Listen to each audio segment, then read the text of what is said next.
we're going to start with, unfortunately, one of the most politically polarizing topics, which is going to be Israel and Palestine, and the Israeli attacks in Gaza City that destroyed 3 buildings today and killed at least 42 people, which is what the medics have reported, making it the deadliest single attack since heavy fighting broke out between Israel and the territory's militant Hamas rulers nearly a week ago. So this has been a tumultuous week. Most of the people have been paying attention to the stories, know that there's continual fighting between Israel and Palestinian communities because of a actually small infighting between a group of people who are settling in an area in Gaza, and it's just been a week filled with violence. The turmoil continues in Israel and Palestine, currently surviving an apartheid state, in our opinion.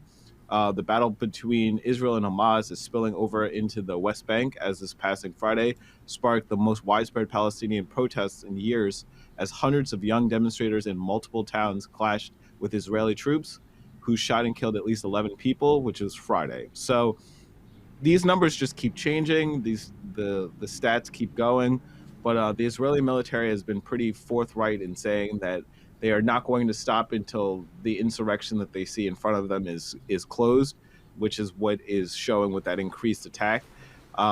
I would say also as well, the Israeli military said the operation involved 160 warplanes dropping some 80 tons of explosives over the course of 40 Jesus. minutes and succeeded in destroying a network of tunnels used by Hamas to elude airstrikes and surveillance. So I'm going to break what I'm even going to talk about to ask, this is the important thing. Do the Palestinians have the right to a military?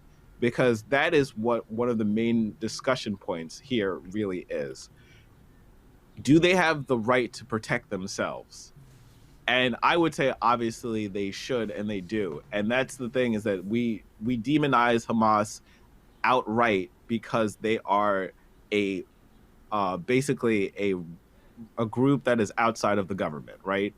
Outside of political sphere, and they're working in ways that we do not agree with as a country.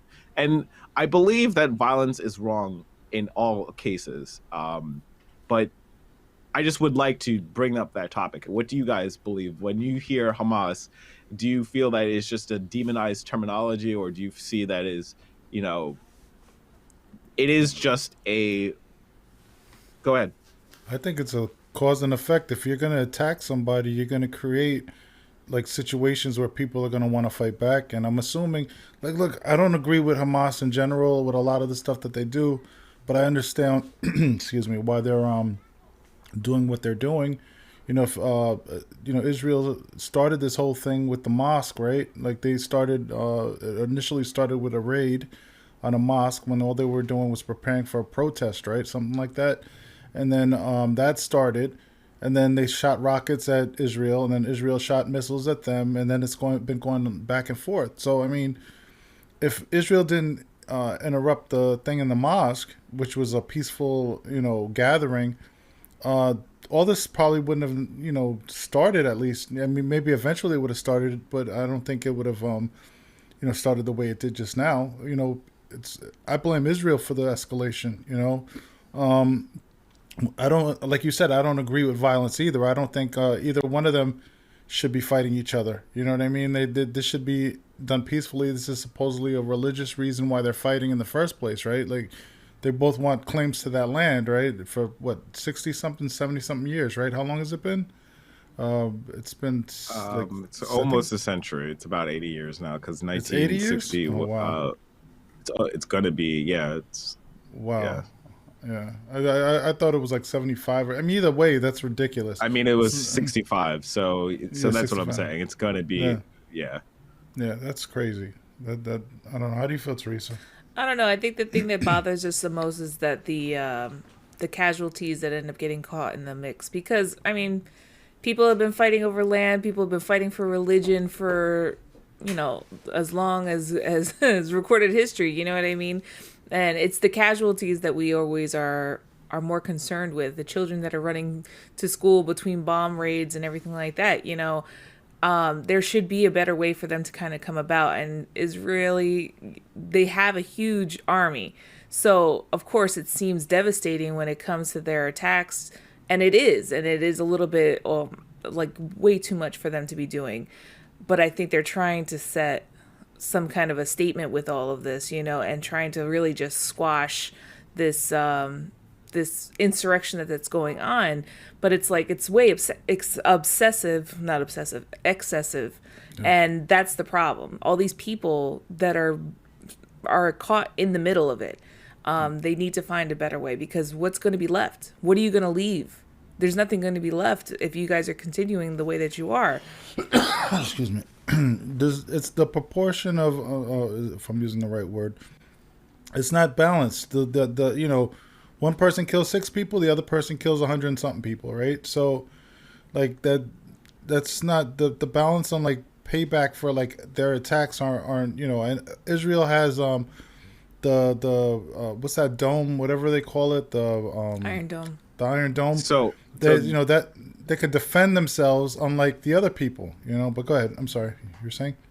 no, I was going to say that this disproportionate a level of attacks. I just Mm-hmm. wanted to say that since the fighting began on Monday, at least 181 people have been killed in Gaza, including 52 Mm. children and 31 women, with 1,225 injured, according to a Hamas-controlled health ministry.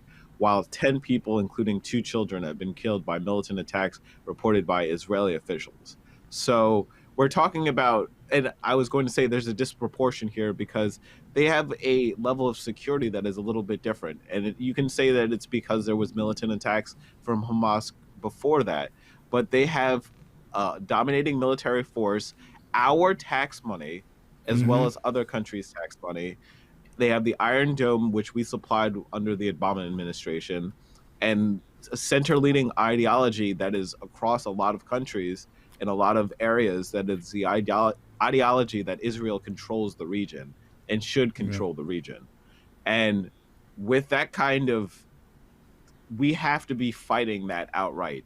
And I mean, there was the idea too that like there's movements here like the BDS movement, which is a divestment movement to stop buying things from Israel in that region, has been very maligned by the popular audience of liberal people because it is counterintuitive to them in a capitalistic market. They believe that you should just buy from whoever, and it is almost anti-Semitic to not buy from people from a specific country. And I think that we need to understand that all of these processes to protest have to occur. That we all have to do what we can to insist that Palestine and the Palestinian community either needs a solid two-state solution, which I think is not going to happen, or a real one-state solution. And it's scary. Some of the videos that I've watched from Israeli, from if you've seen Abby Martin recently did a segment on this, and the comments that we saw from a lot of Israelis there seems to be that they believe that this land is their land and that's it, and that Yeah. Arabs should leave that land because they have taken it over. They conquered the area, which is a very scary right wing ideology, which Yep. goes with the why they have Benjamin Netanyahu as the prime minister. It's part of their center right ideology of Likud. So I think it is a little scary to think that you're going to have to change also the hearts and minds of an entire community which has been on built on the basically violence on a Mm. past of violence, and they don't know how to conceptualize that other people have much worse conditions and are in a situation where they are being bombed continuously and have much higher casualties. Yeah. Yeah. It's a huge contradiction, in our country too, because we say that we're against people like doing this type of action to other peoples, but when it comes to Israel, it's like we fully back Israel for doing it. It's a huge contradiction. We're supposed to be the country to help the little people that are having problems, with other people trying to dominate them and so on and so forth. But we turn a blind eye when it comes to Israel doing it to the Palestinians. So It's sick, man. The whole situation is kind of a sick situation, and they've brainwashed the people in this country to think that this is justified or whatever. Uh, Well, I, I think the people are seeing that it's not, but I mean, it's America. What do you expect? They do it all the time, especially when it comes to, you know, turning a blind eye. We always turn a blind eye to what we want to happen or who we want to take over. We try not to stand in the way of that. But it's it's just going to be a breeding ground with this. The way that they're going after them is just going to end up breeding a bunch of. This is what causes terrorist groups and extremist groups and stuff like that because of all the stuff that they it's end gonna up getting. radicalize them. Yeah, Yeah. it's going to get worse. Even if you try to stop this, you're sowing the seeds of hate and distrust that are going to start making more radical groups and everything like that. It's the worst way to go about it, and it's a history that's been happening for a long time, especially in that region, that it's just there is all this hatred for what people have done in the past to other groups of people, and it's you would think that they would learn from it, but nobody ever learns from anything, it looks like. Yeah, I'm gonna cut to the video that you had so we I was could gonna kind of. say I want to Yeah, show where that $3.8 million of taxpayer money that we just gave them yeah, yeah. is gone to.